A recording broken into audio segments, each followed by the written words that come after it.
Well, my name is Kelvin Castela, and my topic is the surveys and questionnaires. Well, I think that everyone knows the surveys. The survey is probably the most commonly used research design because it's a very practical method of data collection. Well, the first part is what is a survey? Well, the surveys are a very traditional way of conducting research. They are particularly useful non-experimental descriptive design that seek to describe reality. So, for instance, a survey approach may be used to establish the prevalence or incidence of a particular condition. Likewise, the survey approach is frequently used to collect information on attitudes and behavior. Some issues are best addressed by classical experimental design, where participants are randomized to either an intervention group or a control group. In the real world, this is not always a very practical design. There may be good reason, either ethical or practical, why participants cannot be randomly assigned to a particular intervention. It may also be impossible to identify a control group. Control over the randomization process can also be difficult to achieve.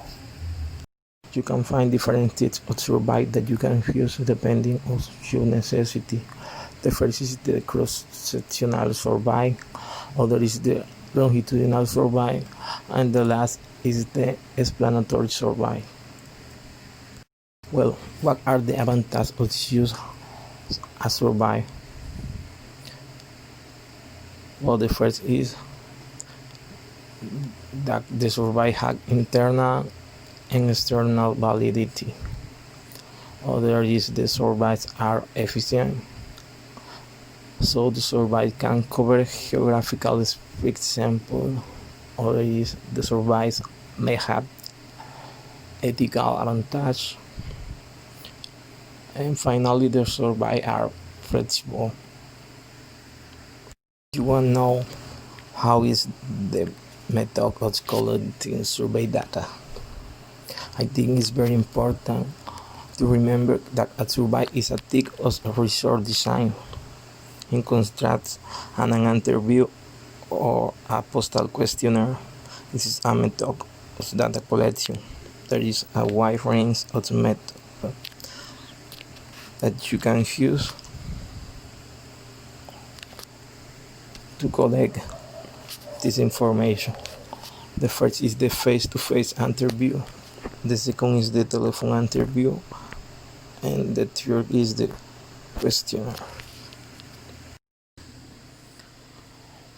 Well, the face-to-face interview or personal interview are very labor intensive, but can be the best way of achieving high quality data.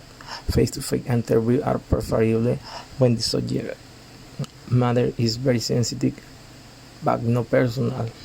His the question to be coded are very complex, or his the interview is likely to be lengthy. Face-to-face interview can take both qualitative and quantitative approach, but survey tend to take a quantitative approach.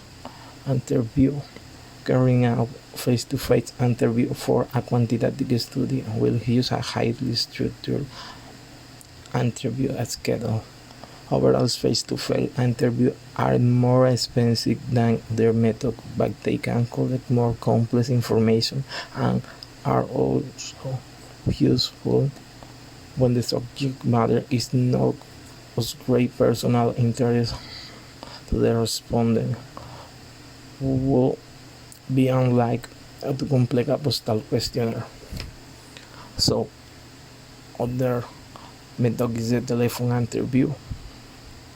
That can be a very nice or effective and economical way of collecting quantitative data.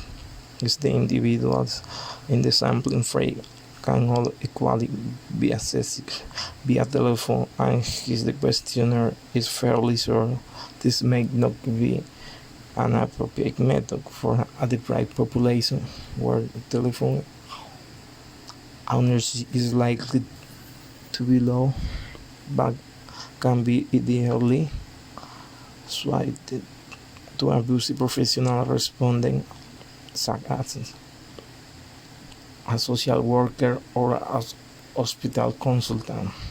His prior appointments are made. The questionnaires are a useful option to consider when conducting a postal survey. They can be cheaper than personal interviewing and quicker if the sample is layered and widely dispersed. For any postal survey, regardless of the sample size, you must allow at least size width for this first wave of questionnaires to be returned and another for which for its successful mailing. So, as quick telephone interview, a postal survey is useful if your respondents are widely distributed. However, due to the lack of personal contact between the respondent and the researcher, the design and layout of the questionnaire is all important. Questionnaire can be either devised by the researcher or they can be based upon some ready-made index. So you choose to design your own questionnaire for self-completion. There are rules governing the style and layout and the same as those for design a questionnaire for a postal survey. In some instances, the sample for the study may be the same as the population under investigation. If the participants in your study are very rare, for instance, a disease occurring only once in 1 million children, then you may decide to study every case you can find. More usually, however, you are likely to find yourself in a situation where the potential participants in your study are much more common and you cannot practically include everybody. So the random sampling, to obtain a random sampling or a probably random sampling, the first step is to define the population from which it is be drawn. The population is known as the sampling frame. Random sampling technique can be split into. The first is the sample random sampling. Hit selections are made purely by chance.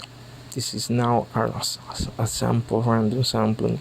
So, for instance, since you have a population containing 5,000 people, we could allocate every individual a different number.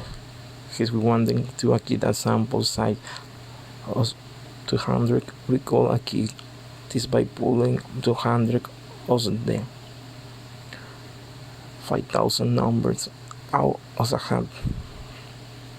So the other is the systematic random sampling. This systematic random sampling is a more commonly employed method, as certain numbers are allocated to everybody in the population frames. The first individual is picked using a random number table out at hat, and then subsequent participants are selected.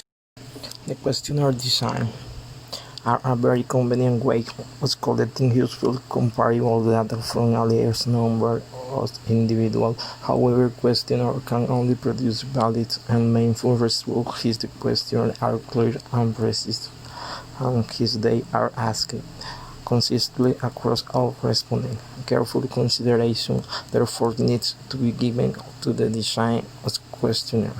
All questionnaires should take into account first the title. All questionnaires require a title. It needs to be short, sample, appealing, and inviting, not the full academic title of the study, but without good information. So, other is the identifier. Each questionnaire will also probably require a participant identifier, since your survey is confidential. you know the identity of the each respondent, but their identity is confidential to you. Then all questionnaire will require a confidential, unique identifier.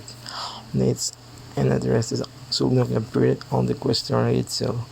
Is however you survive is anonymous, then you cannot know the identity of any of your respondent and no of your questionnaire so have an identifier. Other is the introduction.